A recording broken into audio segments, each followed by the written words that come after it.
నమస్కారం. సుఖీభవకు స్వాగతం. ఈరోజు సుఖీభవలో కాళ్ళు చేతుల్లో తిమ్మిర్లతో బాధపడుతున్నారా? కోవిడ్ టీకా గర్భధారణపై ప్రభావం చూపుతుందా? ఆరోగ్యానికి సూక్ష్మ పోషకాలు అవసరమే. తక్కువ కోతలతో వెన్నుకు సర్జరీ. ఇంకా హెల్త్ టిప్. ఎక్కువసేపు ఒకే భంగిమలో కూర్చున్నప్పుడు, పడుకున్నప్పుడు కాళ్ళు చేతుల్లో తిమ్మిర్లు రావడం మనలో చాలా మందికి అనుభవమే. లేచి కాస్త అటు ఇటు నడవగానే ఈ తిమ్మిర్ల బాధలు తగ్గిపోతూ ఉంటాయి. అయితే మనం కూర్చునే, పడుకునే భంగిమలతో నిమిత్తం లేకుండా కొంతమందికి కాళ్ళు చేతుల్లో తిమ్మిర్లు, చురుక్కుమనే పోట్లు వస్తూ ఉంటాయి. వస్తువుల్ని గట్టిగా పట్టుకోలేకపోతూ ఉంటారు. స్పర్శ జ్ఞానం కూడా తగ్గుతూ ఉంటుంది. ఈ రకమైన పరిస్థితిని డాక్టర్లు పెరిఫెరల్ న్యూరోపతిగా పిలుస్తారు. పెరిఫెరల్ న్యూరోపతి గురించిన పూర్తి వివరాల్ని ఇప్పుడు తెలుసుకుందాం.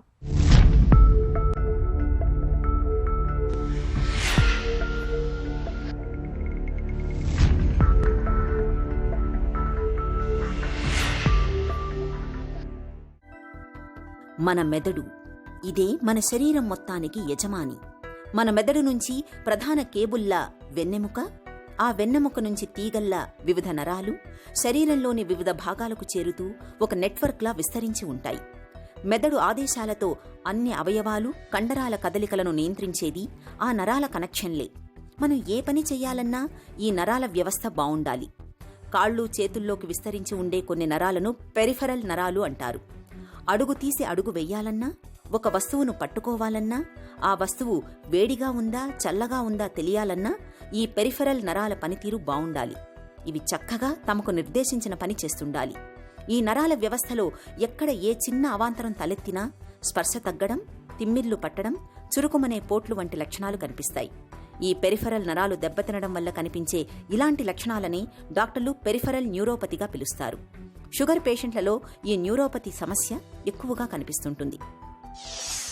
నాడీ వ్యవస్థ అనేది మనం central nervous system, peripheral nervous సిస్టమ్గా డివైడ్ చేస్తాం. ఎందుకంటే మనకు ఆ లక్షణాలు వేరువేరుగా ఉంటాయి కాబట్టి. సో సెంట్రల్ నర్వస్ సిస్టమ్ అంటే సెంట్రల్లో ఉండేది. బ్రెయిన్, వెన్నుపూసని సెంట్రల్ నర్వస్ సిస్టమ్ అంటాం. దీనికి అనుసంధానంగా ఉండేదాన్ని పెరిఫెరల్ నర్వస్ సిస్టమ్ అంటారు. ఈ పెరిఫెరల్ నర్వస్ సిస్టమ్ ఏం చేస్తుంది అంటే బ్రెయిన్ నుంచి, వెన్నుపూస నుంచి సంకేతాలని తీసుకెళ్ళి పెరిఫెరల్ ఆర్గాన్స్ అంటే స్కిన్కి, జాయింట్స్కి, మజిల్స్కి సంకేతాలు తీసుకెళ్ళడం, అక్కడ నుంచి మళ్ళీ బ్రెయిన్కి తీసుకురావడం జరుగుతుందన్నమాట. ఓకే, దీంట్లో మనకి పెరిఫెరల్ నర్వ్ సిస్టంలో సెన్సరీ నర్వ్స్ అని, మోటార్ నర్వ్స్ అని, ఆటోనామిక్ నర్వ్స్ అని ఉంటాయన్నమాట. సో సెన్సరీ నర్వ్స్ ఇన్వాల్వ్ అయిపోయినప్పుడు ఏమవుతుందంటే ఆ సెన్సేషన్స్ మనకు ఈ స్కిన్ నుంచి, మజిల్స్ నుంచి, జాయింట్స్ నుంచి ఈ సెన్సేషన్స్ తేడా ఉంటాయన్నమాట. సో దాన్ని సెన్సరీ న్యూరోపతి అంటారు. సెన్సేషన్ తెలియకుండా పోవడం, స్పర్శ తెలియకుండా పోవడం, ముద్దు పానట్టు ఉండడం, తర్వాత తిమ్మిళ్ళు రావడం, తర్వాత ఈ టెంపరేచర్ తెలియకుండా పోవడం, లేదంటే మంటలు ఉండడం, కాలు చేతులు మంటలుగా ఉండడం, తర్వాత ఈ జాయింట్స్ తెలియకపోవడం, నడుస్తూ ఉన్నప్పుడు కాలు ఎక్కడ వేస్తున్నామని తెలియకుండా పోవడం, దీనివల్ల పడిపోయే అవకాశం ఉంటుంది. సో ఈ లక్షణాలు అంటే సెన్సరీ నర్వ్స్ ఇన్వాల్వ్ అవుతుంది కాబట్టి సెన్సరీ న్యూరోపతి అంటారు. తర్వాత మోటార్ నర్వ్స్ ఇన్వాల్వ్ అయిపోతే ఈ వీక్నెస్ ఉంటుందన్నమాట. మెదడు నుంచి ఈ పెరిఫెరల్ ఆర్గాన్స్కి ఈ మోటార్ నర్వ్స్ ఇన్వాల్వ్ అయిపోయినప్పుడు వీక్నెస్ అయిపోయి నడవలేకపోవడం జరుగుతుంది. తర్వాత ఆటోనామిక్ నర్వ్స్ అంటే అవి ఇన్వాల్వ్ అయిపోతే ఏమవుతుందంటే బీపీ ఫ్లక్చువేషన్స్ ఉంటాయన్నమాట. సాధారణంగా మనము కూర్చొని లేచినప్పుడు బీపీ మెయింటైన్ అవ్వాలి నార్మల్గా అయితే. సో ఈ ఆటోనామిక్ నర్వ్స్ ఇన్వాల్వ్ అయ్యడం వల్ల ఏమవుతుందంటే బీపీ డౌన్ అయిపోతుంది కూర్చొని లేచినప్పుడు. దాన్ని పోస్టరల్ హైపోటెన్షన్ అంటారు. దానివల్ల కళ్ళు తిరగడం కానీ, పడిపోవడం కానీ జరుగుతుంది. ఈ పెరిఫెరల్ నరాల్లో sensor nerve, motor nerve, autonomic nerve అని 3 రకాల నరాలు ఉంటాయి. సెన్సార్ నరం దెబ్బతిన్నప్పుడు స్పర్శ జ్ఞానం తగ్గుతుంది. వేడి, చల్లటి వస్తువుల మధ్య తేడాను గుర్తించలేరు. కాళ్లకు దెబ్బ తగిలినా తెలియదు. చేతులు, కాళ్ళు మొద్దుబారిపోతుంటాయి. రాత్రివేళ కాళ్లల్లో మంటలు పుడుతుంటాయి. వేడినీళ్లు పట్టుకుంటే చేతికి బొబ్బలు వస్తాయి, కానీ నొప్పి తెలియదు. రాళ్ల మీద నడుస్తున్నప్పుడు కూడా వారికి నొప్పి తెలియదు. మధుమేహంతో బాధపడే వారిలో ఈ నరాలు దెబ్బతినడం చాలా ప్రమాదం. కండరాలకు పటుత్వం ఇచ్చే మోటార్ నరం దెబ్బతిన్నప్పుడు వస్తువుల్ని పట్టుకోవడం చాలా కష్టంగా ఉంటుంది. కండరాలు పూర్తిగా బలహీనపడతాయి. అన్నం కలుపుకోవడం కూడా కష్టంగా ఉంటుంది. తమ పనులు తాము చేసుకోలేరు. అటామిక్ నరం దెబ్బతిన్నప్పుడు మన గుండె, శ్వాస వేగాల్లో తేడా వస్తుంటుంది. ఈ డయాబెటీస్, హైపర్టెన్షన్, స్మోకింగ్, ఆల్కహాలిజం దీనివల్ల ఏమవుతుందంటే ఈ పెరిఫెరల్ నర్వ్స్కి రక్తం సరఫరా, రక్తనాళాలు బ్లాక్ అయిపోతాయి. దాన్ని మైక్రో యాంజియోపతి అంటారు. సో ఈ బ్లాక్ అవడం వల్ల నరాలు దెబ్బతింటాయి. సో ఇది ఒక ప్రధాన కారణం. దాంతోపాటుగా ఇన్ఫెక్షన్స్ రావడం, ఇన్ఫెక్షన్స్ వల్ల కూడా ఈ నరాలు దెబ్బతింటాయి. దాన్ని న్యూరైటిస్ అంటారు. వ్యాస్కులైటిస్ అంటారు. రక్తంలో కొన్ని ప్రాబ్లం వల్ల ఈ ఇబ్బంది జరిగే అవకాశం ఉంటుంది. కొన్ని ఆటోఇమ్యూన్ కండిషన్స్, తర్వాత ఈ వైటమిన్స్ లోపం అన్నమాట, B1 కానీ B12 కానీ B6 కానీ వైటమిన్ E ఇట్లా విటమిన్స్ లోపం వల్ల కూడా ఈ న్యూరోపతి లక్షణాలు వస్తుంటాయి అన్నమాట. ఈ పెరిఫెరల్ న్యూరో ఎప్పుడు సీరియస్గా తీసుకోవాలంటే మామూలుగా నడిచేది ఇబ్బందిగా ఉన్నప్పుడు, వాళ్ళు చేతులు పైకి ఎత్తలేకపోవడం కానీ, అన్నం కలుపుకొని తినలేకపోవడం కానీ, నడుస్తూ ఉంటే చెప్పులు జారిపోవడం కానీ, చెస్ట్ కంట్రోల్ వీక్ అయిపోవడం వల్ల కూడా ఈ రెస్పిరేటరీ ఫెయిల్యూర్ జరిగి వాళ్ళకి వెంటిలేటర్ అయ్యే అవకాశం ఉంటుంది. అట్లాంటి కండిషన్స్లో అంతా కూడా సీరియస్గా తీసుకొని అడ్మిట్ చేయాల్సి ఉంటుందన్నమాట. ఈ పెరిఫెరల్ న్యూరోపతి అనేది సాధారణంగా మధుమేహుల్లో ఎక్కువగా కనిపిస్తుంటుంది. మధుమేహంతో పాటు మద్యపానం, కాలేయ జబ్బులు, క్యాన్సర్లతో బాధపడుతున్నప్పుడు కూడా న్యూరోపతి కనిపించే అవకాశం ఉంటుంది. ఏదైనా ప్రమాదంలో గాయపడినప్పుడు కట్టు సరిగ్గా కట్టకపోయిన సందర్భాలలో కూడా ఈ పెరిఫెరల్ న్యూరోపతి కనిపించవచ్చు. GB syndrome, connective tissue diseases కూడా ఈ వ్యాధికి కారణమవుతాయి. కొన్ని కుటుంబాల్లో పెరిఫెరల్ న్యూరోపతి వంశపారంపర్యంగా కూడా రావచ్చు.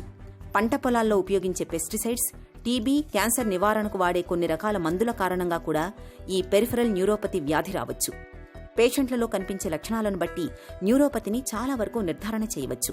నెర్వ్ కండక్షన్ స్టడీ, ఎలక్ట్రోకార్డియోమయోగ్రఫీ పరీక్షలు న్యూరోపతి నిర్ధారణలో బాగా ఉపయోగపడతాయి. నర్వ్ కండక్షన్ స్టడీస్ అంటారు. నర్వ్ కండక్షన్ స్టడీస్ అంటే ఈ ఎన్సీవీ అంటారు. ఏ నర్వ్స్ ఎంతవరకు డ్యామేజ్ అయింది అని నర్వ్ కండక్షన్ స్టడీస్ అంటే ఎన్సీవీ అంటారు. దాంతోపాటుగా వెన్నుపూసను నీరు తీసి పరీక్ష చేస్తారనమాట. అది ఎందుకంటే కారణం తెలుసుకునే దానికి. దాంతోపాటుగా కొన్ని బ్లడ్ టెస్ట్ చేస్తారు.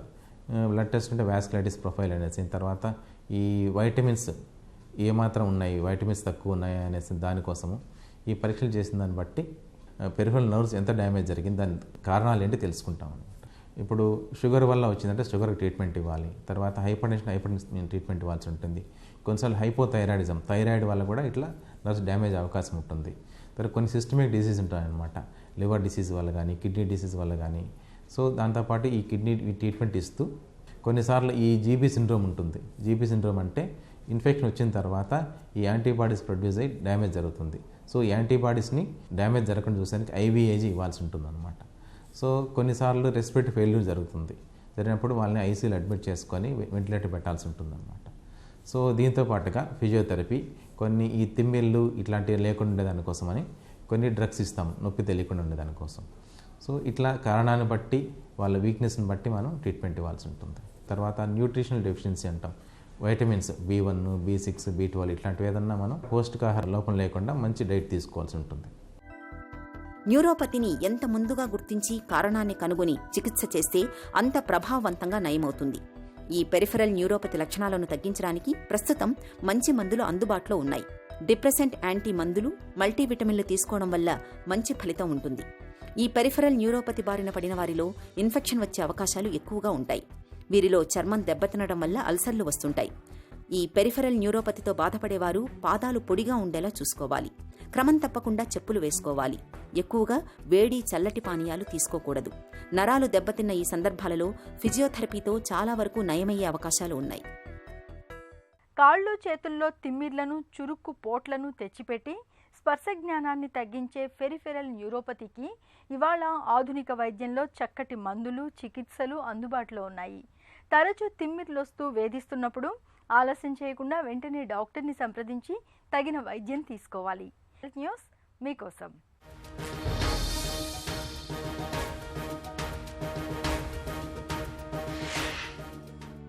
కరోనా టీకా తీసుకుంటే సంతాన సాఫల్యతపై ప్రభావం పడుతుందా? గర్భం ధరించే అవకాశాలను తగ్గిస్తుందా? గర్భధారణ అంశాల్లో సమస్యలు వస్తాయా? ఇలాంటి సందేహాలు అనేక మందిలో కలుగుతున్నాయి. అయితే ఇవేవి నిజం కాదని, ఒట్టి అపోహలే అని స్పష్టం చేస్తున్నారు వైద్య నిపుణులు. కోవిడ్ టీకా వల్ల గర్భధారణపై ఎలాంటి జీవ సంబంధ ప్రభావాలు ఉండవని నిపుణులు పేర్కొంటున్నారు. ఇప్పటి వరకు నిర్వహించిన పరీక్షల్లో గర్భధారణ, సంతాన సాఫల్యతపై ఎలాంటి ప్రభావం కనిపించలేదని ఫైజర్ అధ్యయనాన్ని ఉదహరిస్తున్నారు. ఒక అధ్యయనంలో భాగంగా ఒకే సంఖ్యలో 2 వేర్వేరు బృందాలకు ఫైజర్ టీకాలను, డమ్మీ టీకాలను ఇచ్చారు. వ్యాక్సిన్ తీసుకోని బృందంలోని మహిళలతో సమానంగా తీసుకున్న బృందంలోని మహిళలు గర్భం దాల్చారని తేల్చారు. టీకాలు తీసుకుంటే స్వల్పకాలం ఋతుక్రమంలో మార్పులు కనిపిస్తున్నాయన్న నివేదికలపై పరిశోధకులు ఇప్పుడు దృష్టి సారించారు. టీకాలు సంతాన సాఫల్యతపై ఎలాంటి ప్రభావం చూపించడం లేదని యేల్ విశ్వవిద్యాలయానికి చెందిన పరిశోధకులు సైతం పేర్కొంటున్నారు. సాధారణ మహిళలతో పోలిస్తే గర్భిణీల్లో కరోనా ప్రభావం ఎక్కువగా ఉంటోందని, ప్రాణవాయువు అవసరం ఎక్కువగా ఏర్పడుతోందని అమెరికాలోని CDCకి చెందిన నిపుణులు వెల్లడిస్తున్నారు.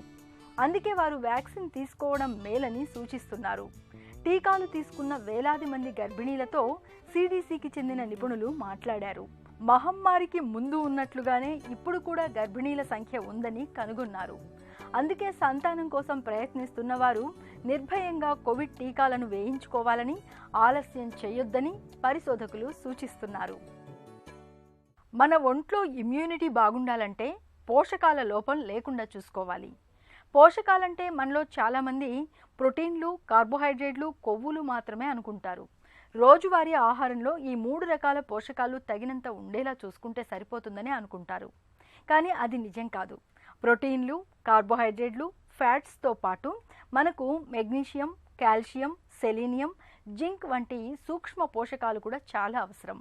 మన ఒంట్లో ఇమ్యూనిటీని పెంపొందించడంలో ఈ సూక్ష్మ పోషకాలది కీలకమైన పాత్రగా చెప్తారు నిపుణులు. సూక్ష్మ పోషకాల ప్రాధాన్యం గురించి ఇప్పుడు తెలుసుకుందాం. మైక్రోన్యూట్రియన్స్ చాలా మినరల్స్ ఉంటుందండి. Like for example zinc, iron, copper, many other manganese, magnesium, many are there.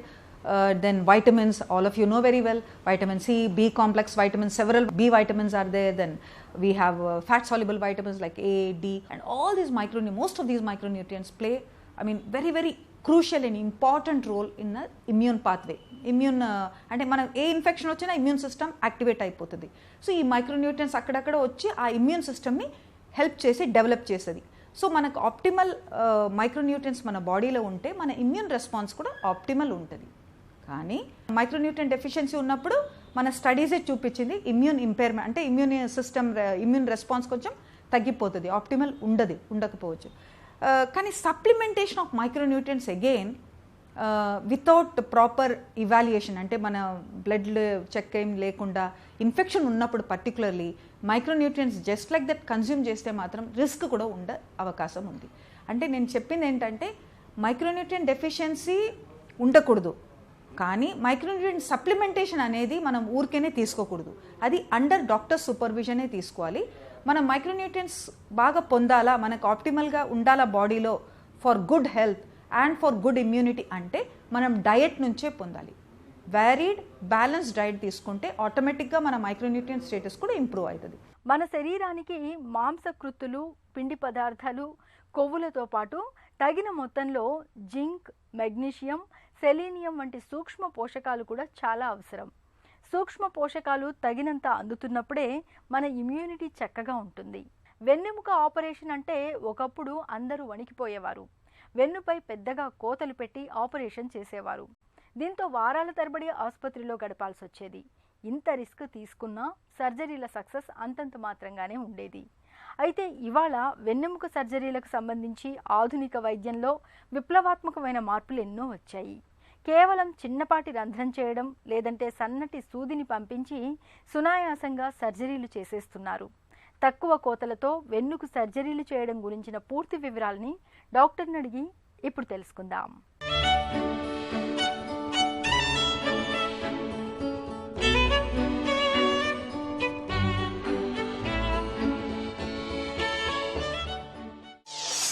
సంప్రదాయ స్పైన్ సర్జరీలతో ఉన్న ప్రతికూలతలేంటి? ట్రెడిషనల్గా సంప్రదాయంగా జరిగే వెన్నెముక సర్జరీల్లో వెన్నుపూస మీద సర్జరీ లాగా చేసి ఎక్కువగా మజిల్స్ని కట్ చేసి బోన్స్ని రిమూవ్ చేసి డిస్క్ వరకు చేరుకొని నరాన్ వరకు చేరుకొని ఆపరేషన్ చేయాల్సి వచ్చేది. దీనివల్ల ఏమవుతుందంటే యాక్చువల్ సమస్య పరిష్కారం అయినప్పటికీ కొత్తగా ఎముకల్ని కట్ చేయడం వల్ల కానీ డిస్కులు దగ్గరికి వెళ్ళి మజిల్స్ని కట్ చేయడం వల్ల కానీ పేషెంట్స్కి అసలు సమస్య పరిష్కారమైన ఒక రకమైన బ్యాక్ పెయిన్ రావటం వల్ల వెన్నుపూస జరిగిన పేషెంట్లు ఎప్పుడు కూడా తిరిగి యథాస్థ స్థితికి రాలేరు అనే ఒక అపోహ మాత్రం ఉంది. దీనికి దొరికిన సొల్యూషనే మనకి ఈ మినిమల్ ఇన్వేజివ్ స్పైన్ సర్జరీస్ అంటాం. మినిమల్ ఇన్వేజివ్ స్పైన్ సర్జరీస్ అంటే తక్కువ కొత్తతో జరిగే వెన్నెముక సర్జరీలు. మినిమల్లీ ఇన్వేజివ్ టెక్నాలజీతో ఉన్న ప్రయోజనాలు ఏంటి? మినిమల్లీ ఇన్వేజివ్ టెక్నాలజీ అంటే ఓపెన్ సర్జరీలో ఏదైతే మనం చేస్తామో సేమ్ ఎఫెక్ట్ ఓపెన్ చేయకుండా చేయటం. అంటే డిస్క్ రిమూవ్ చేయాల్సి వచ్చినప్పుడు డిస్క్ వరకే రిమూవ్ చేయటం. అంటే సాంప్రదాయ పద్ధతిలో డిస్క్ రిమూవ్ చేయాలంటే మనం బోన్స్ కట్ చేసి మజిల్స్ కట్ చేసి డిస్క్ తీయాల్సి వచ్చేది. దాన్నే బోన్ కట్ చేయకుండా మజిల్ కట్ చేయకుండా స్కిన్ గార్డ్ చాలా తక్కువగా చిన్న హోల్ లాగా పెట్టి చేయగలిగితే మినిమల్ ఇన్వేజివ్ టెక్నాలజీ ఉంటుంది. రిజల్ట్లో సేమ్ ఉంటుంది, ప్రొసీజర్ సేమ్ ఉంటుంది, అప్రోచ్లో మార్పు ఉంటుంది. మినిమల్ ఇన్వేజివ్ సర్జరీలు ఎన్ని రకాలుగా ఉంటాయి? ఈ మినిమల్ ఇన్వేజివ్ సర్జరీస్ చేయడం ద్వారా ఏంటంటే రోగి తొందరగా ఇంటికి వెళ్ళటం, ఘాటు తక్కువగా ఉండటం, పెయిన్ తక్కువగా ఉండటం, రక్తస్రావం తక్కువగా ఉండటం, ఇన్ఫెక్షన్ రేట్స్ కూడా చాలా తక్కువగా ఉండటం, ఇలా జరిగే అవకాశం ఉంటుంది. సో దీంట్లో ఇదంతా చేయగలగడానికి కారణం మనకి టెక్నాలజీ ఇంప్రూవ్మెంట్.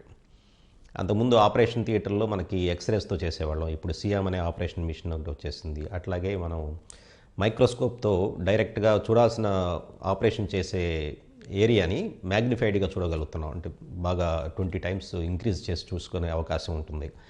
అలాగే పనిముట్లు డెవలప్ అయినాయి, రిట్రాక్టర్స్ డెవలప్ అయినాయి, ఎండోస్కోప్స్ అనేది వచ్చేసినాయి. ఎండోస్కోప్స్ ద్వారా ఏంటంటే స్కోప్ లోపలికి వెళ్ళిపోయి మనం చూడాల్సినదంతా బయట నుంచే చూడగలిగే అవకాశం ఉంది. కంప్యూటర్ నావిగేషన్స్ వచ్చినాయి. నావిగేషన్లో ఏమవుతుంది, స్కిన్ మీద నుంచి లోపల బోన్లోకి మనం అప్రోచ్ అవ్వగలిగే కెపాసిటీ ఉంటుంది వితౌట్ ఓపెనింగ్.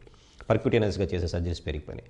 సో దీని ద్వారా ఒక స్పెక్ట్రమ్ ఆఫ్ డిసీజ్ ఉంటాయి. మనకి స్పెక్ట్రమ్లో మినిమల్ ఇన్వేజన్ డివైడ్ చేసుకుంటే పిన్ హోల్ సర్జరీస్ ఉంటాయి, కీ హోల్ సర్జరీస్ ఉంటుంటాయి, మైక్రో సర్జరీస్ ఉంటుంది, ఎండోస్కోప్ సర్జరీస్ ఉంటుంది, మైక్రో ఎండోస్కోపిక్ సర్జరీస్ ఉంటాయి. వీటన్నిటి ఫిలాసఫీ ఒకటే, మజిల్స్ని అనవసరంగా కట్ చేయకూడదు, బోన్స్ని అనవసరంగా రిమూవ్ చేయకూడదు, సర్జరీ ఎఫెక్ట్ సేమ్ ఉండాలి. ఎలాంటి స్పైన్ సర్జరీలో మినిమల్లీ ఇన్వేజివ్ టెక్నాలజీని ఎక్కువగా వాడుతున్నారు? బేసిక్గా ఈ మినిమల్ ఇన్వేజివ్ స్పైన్ సర్జరీని స్లిప్ డిస్క్లకి వాడేవాళ్ళం. అంటే సయాటికా ప్రాబ్లమ్స్ కానీ డిస్క్ స్లిప్ అయినప్పుడు కానీ వాటి వరకే వాడగలిగేవాళ్ళం.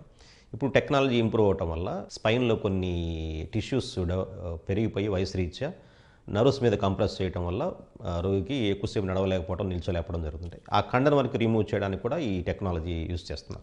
బోత్ సైడ్స్, రైట్ సైడ్ నుంచే లెఫ్ట్ సైడ్ కూడా చేయొచ్చు. చిన్న హోల్ పెట్టి బోత్ సైడ్స్ చేసే అవకాశం అనేది డెవలప్ అయింది.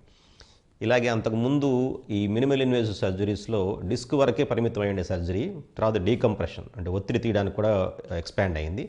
ఈ ఒత్తిడి తీయడానికి ఎక్స్పాండ్ అయినతో పాటు ఇప్పుడు ఫిక్సేషన్ కూడా చేయగలుగుతున్నాం. అంటే స్క్రూస్ వేయటం, రాడ్స్ వేయటం కూడా ఓపెన్ చేయకుండా చేయడం జరుగుతుంది. స్పాండిలోలిస్థెసిస్ అని వెన్నెముకలో ఎముకల్లో వరుస క్రమం తప్పినప్పుడు, అలాగే ఫ్రాక్చర్ అయినప్పుడు, స్పైన్ ఫ్రాక్చర్స్ అయినప్పుడు సర్జరీలాగా కట్ చేసి కోసి చేయాల్సి వచ్చేది. ఇప్పుడు వీటిని కూడా పర్క్యూటేనియస్గా స్క్రూస్ రాడ్స్ వేసేసుకొని చేసే అవకాశం వస్తుంది. ఇంకా స్కోలియోసిస్ అని వెన్నుపూస వంకర్లు, వెన్నుపూస గూనిలాగా తయారవటం, వీటికి కూడా ఈ ఓపెన్ సర్జరీని అవాయిడ్ చేసుకుని పర్క్యూటేనియస్ సర్జరీస్, కీ హోల్ సర్జరీస్తో కూడా స్కోలియోసిస్ని కరెక్ట్ చేసుకునే టెక్నాలజీ డెవలప్ అయింది. పిన్ హోల్ సర్జరీలు అంటే ఏంటి? వెన్ను సర్జరీలో ఎలా ఉపయోగపడుతున్నాయి? పిన్ హోల్ సర్జరీ అని చెప్పుకోవడం ఏంటంటే, పిన్ హోల్ అంటే సూది మొన్న వరకు చేసే సర్జరీస్. పిన్ హోల్ సర్జరీస్లో వర్టిబ్రోప్లాస్టీని, కైఫోప్లాస్టీ సర్జరీస్ అని చేస్తున్నాం. వర్టిబ్రోప్లాస్టీ అంటే ఇప్పుడు వెన్నుపూసలు తీసుకున్నప్పుడు, వెన్నుపూసలు ఇప్పుడు మనకి ఈ బోన్స్ అన్నీ ఒకదాని మీద ఒకటి పేర్చినట్టు ఉన్నప్పుడు వయసు పెరిగిన తర్వాత ఎముకల్లో పట్టు తగ్గి ఈ క్రష్ అయిపోయినప్పుడు వీళ్ళకి వెనక నుంచి చిన్న సూది మొన ద్వారా ఈ వెన్నుపూసలోకి సూది పంపించి ఆ సూది ద్వారా బోన్ సిమెంట్ అని ఎక్కించడం జరుగుతుంది. ఈ బోన్ సిమెంట్ అనేది చాలా లిక్విడ్ లాగా ఉంటుంది. ఆ లిక్విడ్ లోపలికి వెళ్ళినాక సెట్ అయిపోతే మనకు అది హార్డ్ అయిపోతుంది. సో ఇది వర్టిబ్రోప్లాస్టీ అని చేస్తాం. కొంతమందికి కుంగిపోయిన వెన్నుపూసలను కూడా సూది మొన ద్వారా ఎముకలోకి ఒక బెలూన్ పంపించి ఆ బెలూన్ని లిఫ్ట్ చేయడం ద్వారా క్రష్ అయిన వెన్నుపూస సెగ్మెంట్స్ అన్నీ మళ్ళీ ఓపెన్ అయిపోయి గ్యాప్ క్రియేట్ అవుతుంది. ఆ గ్యాప్లోకి బోన్ సిమెంట్ అని ఇంజెక్ట్ చేస్తాం. ఇలాగే కొంతమందికి డిస్క్ బాగా అరిగిపోయి షాక్ అబ్జార్బింగ్ కెపాసిటీ తగ్గిపోవటం వల్ల విపరీతమైన బ్యాక్ పెయిన్ వస్తుంది. లెగ్ పెయిన్స్ ఉండగానే వీళ్ళతో నడుము నొప్పి వస్తుంది. వాళ్ళకి ఒక సూది ద్వారా ఈ డిస్క్లోకి వెంటర్ అయిపోయి ఆ డిస్క్లో ఉండే టిష్యూస్ అన్నింటినీ కోబ్లేషన్ టెక్నిక్ ద్వారా కూడా సరి చేయగలదు. ఇది కూడా కీ హోల్ సర్జరీ ద్వారా చేయగలుగుతాం. కీ హోల్ ఆపరేషన్ అంటే ఏంటి? ఎలాంటి సందర్భాల్లో కీ హోల్ సర్జరీలు చేస్తున్నారు? కీ హోల్ సర్జరీస్ అనేవి రకరకాల సమస్యలకి చేయడం జరుగుతుంది. అది సయాటికా ప్రాబ్లమ్స్ వచ్చినప్పుడు, అలాగే వెన్నుపూసలో క్రమం తప్పినప్పుడు, స్పాండైలోలిస్థెసిస్ అనే సమస్య ఉన్నప్పుడు ఈ కీ హోల్ సర్జరీస్ అనేది చేస్తుంటాం. ఈ కీ హోల్ సర్జరీ అంటే పిన్ హోల్ కంటే కొంచెం పెద్దగా ఉంటుంది మనం ఓపెనింగ్ చేసే సైజు. దాని ద్వారానే వెన్నుపూస లోపలికి స్క్రూస్ రాడ్స్ పంపించి ఆ స్క్రూస్ రాడ్స్తో ఫిక్స్ చేయడం ద్వారా లూజ్గా ఉన్న వెన్నెముకల్ని బిగించేసేసి సర్జరీ చేయడం జరుగుతుంది. సో బ్యాక్ సైడ్ టచ్ చేయకుండా సైడ్ నుంచి చేసే సర్జరీస్ కొన్ని వచ్చినాయి. Lateral lumbar inter body fusion అంటాం. మజిల్స్ని వెనక అసలు ఏం టచ్ చేయకుండా ఉంటుంది, సైడ్ నుంచి చేసే పరిస్థితి ఉంటుంది. ఆబ్లిక్ లంబార్ ఇంటర్ఫాడిబుల్ అయితే ఆబ్లిక్గా వెళ్ళి ఈ అరిగిపోయిన డిస్క్ని తీసేసి అక్కడ ఆర్టిఫిషియల్ డిస్క్ని ఇన్సర్ట్ చేసి స్పేసర్ని ఇన్సర్ట్ చేసి చేయగలిగే అవకాశం ఉంటుంది. ఇంకా కొన్ని సందర్భాల్లో చివరి డిస్క్ కనుక ప్రాబ్లం అయినప్పుడు టైల్ బోన్ చివరి దగ్గర నుంచి కూడా చిన్న స్క్రూస్ని అట్లా పంపించి 2 బోన్స్ని ఫిక్స్ చేయగలిగే అవకాశం ఉంటుంది. మినిమల్లీ ఇన్వేజివ్ టెక్నాలజీతో ఉన్న ప్రతికూలతలేంటి? భవిష్యత్తులో ఇంకా ఎలాంటి చికిత్సల్ని ఆశించవచ్చు? మినిమల్ ఇన్వేజివ్ సర్జరీస్తో సమస్యలు ఎక్కువ అవటం కాదు, సమస్యలు తగ్గే అవకాశం చాలా పెరిగినాయి. సమస్యలు ఎందుకు తగ్గుతున్నాయంటే మన మజిల్స్ని కట్ చేయటం అనేది లేదు, బోన్స్ రిమూవ్ చేయటం లేదు, అలాగే జనరల్ అనస్థీషియా ఇచ్చి పెద్ద అనస్థీషియా ఇచ్చి సర్జరీస్ చేయాల్సిన అవసరం లేదు. లోకల్గా అంతవరకు అనస్థీషియా ఇచ్చి చేయగలుగుతున్నాం. ఇంకా ఇప్పుడు టెక్నాలజీ డెవలప్ అయిపోయి ఇప్పుడు ఏం చేస్తున్నారంటే సర్జరీస్ అన్నీ కూడా అవేక్ స్పైనల్ సర్జరీస్ చేస్తున్నాం. అవేక్ అంటే పేషెంట్ స్పృహలోనే ఉంటూ వెన్నెముక సర్జరీస్ అనేవి జరుగుతున్నాయి. సో డే కేర్ సర్జరీస్ లాగా చేసిన రోజు ఇంటికి పంపించడం. ఇంత డెవలప్మెంట్స్ అన్నీ కూడా రావడానికి మెయిన్ రీజన్ ఏంటంటే మజిల్స్ కట్ చేయకపోవటం, బోన్స్ కట్ చేయలేకపోవటం, చిన్న వూండ్స్తో చేయగలగటం, మినిమల్ ఇన్వేజివ్గా సర్జరీ అంతా చేయగలగటం వల్ల మనకి జరిగే అవకాశం. కాకపోతే ఏంటంటే మినిమల్ ఇన్వేజివ్లో వచ్చే ప్రాబ్లమ్స్ ఎక్కడ ఉంటాయంటే దాని గురించి మనకి అవగాహన కరెక్ట్గా లేనప్పుడు, ఇవాల్వింగ్ స్టేజ్లో ఉన్నప్పుడు, ఎక్స్పెరిమెంటల్గా చేసినప్పుడు దానిలో వచ్చే ఇబ్బందులు కొన్ని ఉంటాయి. సో ప్లస్ ప్రాబ్లమ్స్ని ఏ పేషెంట్కి మినిమల్ ఇన్వేజివ్ సర్జరీ సూట్ అవుతుందో జాగ్రత్తగా తెలుసుకుని కరెక్ట్గా ఆ ప్రిన్సిపల్స్ అప్లై చేస్తూ ఆ సర్జరీ చేస్తే మంచి రిలీఫ్ ఉండే అవకాశం ఉంటుంది. వెన్నుకు సంబంధించి ఇవాళ సంప్రదాయ సర్జరీలకు కాలం చెల్లిపోయింది. వెన్నులో తలెత్తిన సమస్యలకు నేడు కీ హోల్ లేదా పిన్ హోల్ పద్ధతిలో చాలా సులువుగా సర్జరీలు చేయగలుగుతున్నారు. ఈ కోత తక్కువ సర్జరీలతో సక్సెస్ రేటు కూడా ఎక్కువగానే ఉంటుంది. చిన్న చిట్కా మీకోసం. జుట్టు బాగా రాలిపోతున్నప్పుడు గోరువెచ్చటి ఆలివ్ నూనెకు కొద్దిగా తేనెను కలపండి. ఈ మిశ్రమాన్ని ప్రతిరోజు జుట్టుకు పట్టించి కాసేపు అయిన తర్వాత స్నానం చేయండి. ఇలా చేయడం వల్ల జుట్టు రాలడం తగ్గుతుంది, వెంట్రుకలు కూడా ఒత్తుగా పెరుగుతాయి. సుఖీభవ కార్యక్రమానికి సంబంధించిన మీ విలువైన సూచనలు, సలహాలను వెంటనే మాకు రాయండి. మా చిరునామా Sukhibhava, ETV, Ramoji film city, Hyderabad 501512 లేదా sukhibhava@etv.co.in కు ఈమెయిల్ చేయండి.